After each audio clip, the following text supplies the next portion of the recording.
Who do you think benefits more from a massive victory here in this main event, man? We're talking about Arman Tsarukyan, Mateusz Gamrot, man.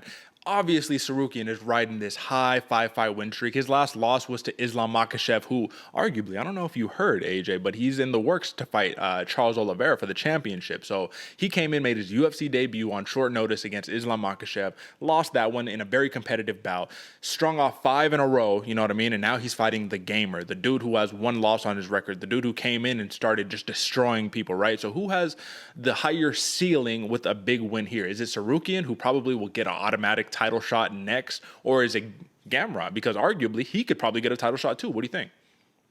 Yeah, no, I see where you're going with that one, man. And on face value, I think it's Gamrot. I think it's a gamer because you take out somebody who gave Makhachev. man, you just said, yeah, gave Makhachev probably one of his hardest fights, if not the hardest fight he's had.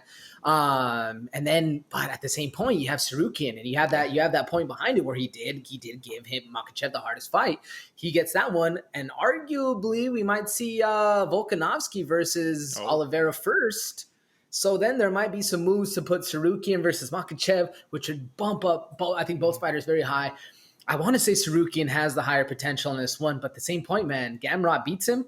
How is he not next in line for that Makhachev fight, man? I don't know. Who would you say? I think you're onto something there. I think Gamrot clearly has more to gain with the victory here, given the resume of an Arman Tsarukyan, given that this whole entire storyline is building up a rematch between, this is the storyline, it's building up a rematch between Islam Makhachev and Arman Tsarukyan for the title. They're saying, yeah, I saw you in my UFC debut, short notice, I lost, yeah, but it was very competitive. Nobody else has been able to take you down the way that I am or stuff your takedowns, whatever. You're going to get the belt. We're going to rematch. And now that I've matured, grown into my body, I'm going to, give you this is going to be the real fight. You know what I'm saying? So I think the storyline is set up for Tsarukyan to succeed, but Gamrot could come in there and play spoiler. And I think he can. This is the problem, man. Minus 240 is the favorite for Arman Tsarukyan. And while I definitely agree he should be a favorite, he's such a talented young man, Mateusz Gamrot is the dude who can come in and destroy all storylines. The dude who can come in and say, yeah, you guys had this whole entire perfect setup going on, man. This WWE-esque, narrative going on. Yeah, I'm coming in. I think I should be the champion because look at this dude. He's 31 years old, 20-1 MMA record, 3-1 in the UFC, and his sole loss was a split decision loss to Guram Kutateladze, who arguably should have won his last fight, man. I don't know why I'm blanking on who Guram lost. Oh, our boy, Damir Ismagulov, right? So it's like, come on, man. You got a split decision loss, so really it's like had one judge seen it just a little bit differently, you would have been on this crazy win streak. You racked off 3 in a row. He kind of destroyed and dismantled Diego Ferreira. He Kimura'd the hell out of Jeremy Stevens after Jeremy Stevens tried to Kimura him first. And he knocked out Scott Holtzman, which is kind of a beautiful thing right there. 7 knockouts, 5 submissions, 8 decisions. Bro, this dude is the real deal. He is the full package. He is everything that there is to have in a great, talented contender. The problem is, Arman Tsarukyan, brother, he's just built from a different mold. Now, I actually don't know the details for this, AJ, and I thought this would be interesting to you, but both of these dudes fight out of American Top Team. However, Arman Tsarukyan, in his last camp, wasn't able to fight out of his training camp at American Top Team due to, visa issues and things of that nature. But for this time around, in a situation like this, who gets the boot? Who has to train somewhere else? Man, that's a hard one. I don't know if they train somewhere else. I think they just train at different points in the day because you don't want to just burn your bridges. You know what I'm saying? But maybe they do. Maybe I don't know. I haven't dug into that one as well because I was looking at both of the things and they're still both listed at. Tsarukyan's. It says he's not training at AT&T anymore, but this is on Tapology, so that might have changed. That might still. What does it say? But it says Bang Muay Thai, and then I'm gonna butcher this name. Khabarovsk MMA. Okay. MMA. Well, he did say in the last camp, he was like, yeah, I'm training with some local dudes here where I live. You know what I mean? Like, I don't have to do the the ATT thing, the American Top Team thing. Either way, man, it's just something interesting because it reminds you of that storyline. And I'm sure somebody in the comments will correct us and let us know where this dude's training. The big super fans of Tsarukyan. But the one thing that I thought was interesting is I remember the Gilbert Burns, Kamaru Usman, right? They're like, all right, well, Usman, you got to dip. You know what I'm saying? I don't think they were like, you have to leave, but he was like, I'm going to leave. I'm going to go pursue another camp. Either way, man, the whole point is you're training at some of the best facilities in the world right here. 2 of the most highly talented but unheralded prospects, contenders here. And you're ranked number 11 and number 12 respectively. I mean, bro, this is big time right here. I can't say enough. So let's talk about the X's and O's. Arman Tsarukyan did something in his last fight that I think is the reason why he has instilled so much confidence in the betting lines, in the eyes of the bettors, man. He finished Yoel Alvarez, man, El Fenomeno, bro. And that's something that we're going to talk about. I mean, him in a little bit because of his performance against Thiago Moises, a couple fights out. But, bro, that's not an easy outing whatsoever. It was a size mismatch. It was everything that had to do with everything was kind of going against Tsarukyan, and he proved that he can get the job done. So his last 5 fights, 3 decision wins. Olivier Aubin-Mercier, who's now the PFL, he's doing big things in the PFL. Davi Ramos, that is a huge win right there. Matt Fravola, that was a short notice bout. Christos Giagos knocked him out in the first round, and then Yoel Alvarez got him out of there in the second round. Brother, Tsarukyan has fought every mold of fighter you can fight. You have the strikers, you have the grapplers, you have the specialists, you have all of that, and he's passed all the tests. Now, Gamrot, can we say the same thing for him? What do you think? No, not necessarily yet. I mean, because that is not only has he fought the strikers, the wrestlers, he's also fought the ones with the experience, the Frivolas of the world, the Davi Ramoses, these people that have been in the game for quite a while. Where on the other hand, man, you have Mateusz Gamrot. Sure, he has Jeremy Stevens, Diego Fajeda, Scott Holtzman, but that's really about it. I mean, the Kutaladze, I actually didn't watch the last one, it's not in my fresh memory. I'm going to watch the fight when it happened. Didn't break it down on this one.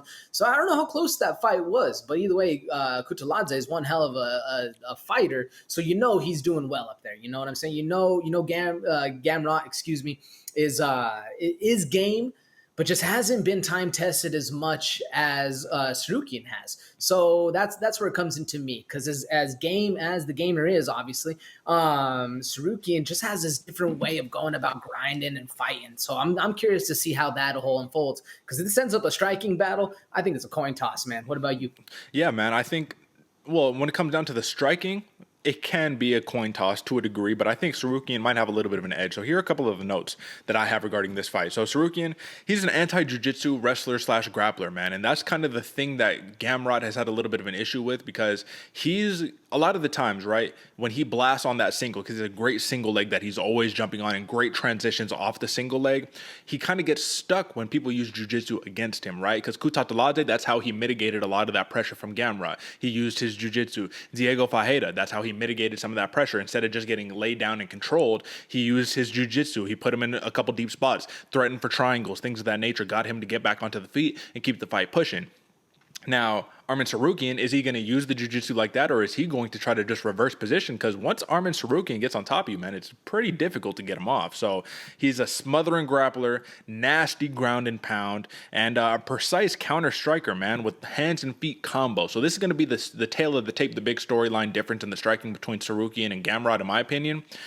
Arman Tsarukyan mixes it up, combos, punches and bunches, hands and feet, mixes up levels.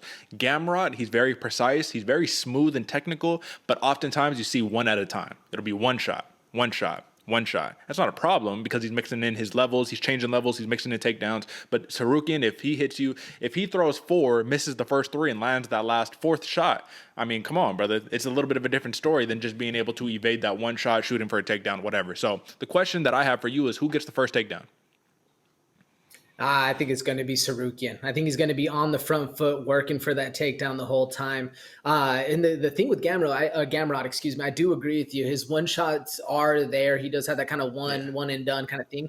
But what I like about him is his timing's off. Not necessarily like off, like he's wrong, but it's just different than what you're expecting. So he's hitting you at points with those ones where you're not seeing it, and that's kind of where it gets to me, because you are going to have Tsarukyan on the front foot shooting for that takedown, like you said, the single leg, whatever he's going for. He's once he gets to those hips, it's very hard to get him off you, and nonetheless get you on the ground. But I think that's just going to be the way. If you can't. I don't see Gamrot leading the fight. You know what I'm saying? Which is a lot harder to wrestle if you're coming back at it. So, I don't know. What about you? Who do you see getting the first takedown? I disagree, man. I think Gamrot gets the first takedown, man. Because Tsarukyan, look at the Giagos fight, the Christos Giagos fight. Christos Giagos just took Tsarukyan down, and Tsarukyan was like, okay, let me get my butterfly hooks. Let me start addressing this. Let me try to look for a sweep or whatever. He's not always in that constant major sprawl, I can't get put on my back. I think he's comfortable everywhere the fight goes. So I think Gamrot will be able to get a takedown first. I think Gamrot's wrestling is very underrated, man. I don't know. A lot of people think of him as the striker, but this dude's wrestling is phenomenal. I think he gets the first takedown but I think Tsarukyan edges him out in totality, man. So clearly, if you saw the betting sheet, I'm rolling with Tsarukyan, you're rolling with Tsarukyan, but now we have to justify why. I personally think he's just more well-rounded of a fighter. Everywhere the fight goes, on the feet, he has more tools. In terms of the grappling, I think that his wrestling is going to be a little more smothering, and he'll use the jiu-jitsu when need be. But ultimately, Gamrot, man, the path to victory that I see for him is a submission, brother. I think that's the victory. That's the way, is you just catch him doing his wrestling thing, man. Catch the guillotine, catch the Kimura, catch him in a little transition trap, and catch him slipping, man. So do you agree with me in that assessment, or do you think there's another way for Gamrot to get the dub here? No, I agree with you on both, actually, because I think the same thing. Tsarukyan, just more well-rounded. He's going to be working multiple different ways of the fight and looking for a finish. But to his detriment as well, he can get a little bit too wrestling heavy. You know what I'm saying? Like, he can look a little bit, get a little comfortable on the ground, and that's where Gamrot can take advantage. You know, when he sees those submissions, and I see the same thing for Gamrot. He's going to be fighting, counter-striking, doing his walls, his single-strike attacks, but then you hurt Tsarukyan, then you see the submission. That's kind of where I see it, because I feel like Gamrot, if he can have nice counter-striking, see his timing, get in, blitz, hurt Tsarukyan, and then finish the fight quick, that's his best route to victory that I'm seeing for him. If he's just going to sit there and play the jiu-jitsu game against an anti-jiu-jitsu wrestler, it's going to be a pretty hard match. But if he can get that sneaky little, get Tsarukyan hurt, get a sneaky submission, I think Gamrot might be able to pull it off. But like you said, Derek, I'm going with Tsarukyan. Absolutely. Now let's talk props, man. So for a Mateusz Gamrot submission victory, we're looking at plus 900, which I think is absolutely ridiculous. I think that is definitely a play right there. That I get it. If you're looking, Tsarukyan's never been submitted before. He's been knocked out once in his career. He's been lost a decision once, but he's never been submitted. Well, Gamrot never been knocked out, never been submitted, only lost a decision. So, and it was a split decision. So it's like, come on. But I think that submission prop is in play right there. Like, I would throw something on there just because I think if that's the path to victory for Gamrot, I find it so much more difficult to see him knocking Tsarukyan out or even decisioning Tsarukyan as opposed to being able to sneak in that Kimura trap, that rear naked choke, just something just sneaky quick, man, because a submission, it's just like that, and then it's over. So I like that plus 900. What do you think about the plus 650 TKO prop or plus 450 decision prop for Gamrot? Do either of those speak to you? I think that plus 450 decision. I agree. He's probably more likely to get the KO or the decision. I just think Gamrot is too high of a fighter where we're going to see that knockout or that submission. Decision sounds a little more likely, but I do agree with you, Derek. That plus 900 submission, that can happen for Gamrot, man. It definitely can, man. Now let's talk Tsarukyan, because this is the play right here. This is who I think is going to get the job done. It's just a matter of how does he get the job done. I really respect Mateusz Gamrot. I do not think he's an easy out. I don't think he's going to be easy to knock out. I don't think he's going to be easy to submit. I think he's already found himself in deep submissions and been able to get himself out. And Tsarukyan, we can say the same thing for him, man. He's found himself in compromised spots, but he's had the composure to be able to get out and then continue on the path to victory. So a TKO victory for Arman Tsarukyan plus 250. Interesting right there. Submission prop plus 500, but the one that I like the most, man, because he is a minus 240 favorite, is the decision prop plus 170. Now, it's tough, man, because if you look at his record, 12 of his 18 wins are via finish. It's not like he doesn't go to decision, but he does have 2 finishes in his last 5, and those are his last 2 bouts. So if you had to choose between plus 250 TKO, plus 500 for submission, or plus 170 for decision, which one are you rolling with? Man, that safe bets, that decision, I feel like that's where it's going to be more lucrative. But that TKO is kind of calling my name right now, man. It's kind of feeling like, I'm going to say safe with this one. No, I'm thinking decision. Thinking decision.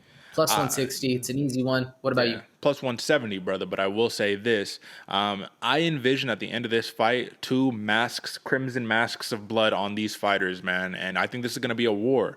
Now, could I be wrong? Yes, I could, right? But this isn't heavyweight. This isn't a 5-round heavyweight fight. These are some lightweights, man. We can definitely go to a decision. They're so high level. They're so technical. I think they're going to probably play it a little safe the first couple rounds and then really get going as the fight, continues. Both of these dudes, I believe, are former champions in regional scenes, all that good stuff, man. So it shouldn't be a problem. KSW for Gamrot, man. So, decision prop for me. The over is 4.5 rounds, plus 100 for the over, minus 130 for the under. So the odds makers think that it's going to get finished before then, but looks like we're both taking the over on that. And that is your main event, folks. I cannot emphasize this enough. Do not miss this bout. Do not. This is going to be so high level.